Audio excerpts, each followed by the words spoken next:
અમદાવાદમાં ભગવાન જગન્નાથજીની 149મી રથયાત્રા યોજાશે। ભગવાન જગન્નાથજીની રથયાત્રાની તડામાર તૈયારીઓ ચાલી રહી છે।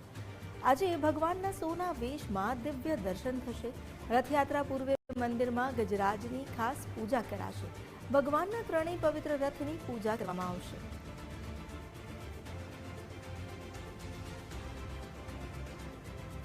नेत्रोत्सव विधि बाद તેમના સોના વેશમાં દર્શન થતા હોય છે અને ત્યારબાદ રથયાત્રા નીકળતી હોય છે। જો કે રથનું પૂજન એ સૌથી મહત્વપૂર્ણ વિધિ માનવામાં આવે છે।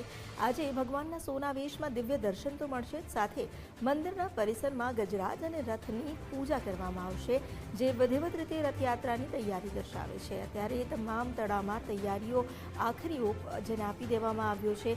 અષાઢી બીજ એટલે કે આવતીકાલે આ રથયાત્રાનું આયોજન થશે અને રથયાત્રામાં નગરજનો પણ જોડાશે આ નાથની નગરચર્યામાં।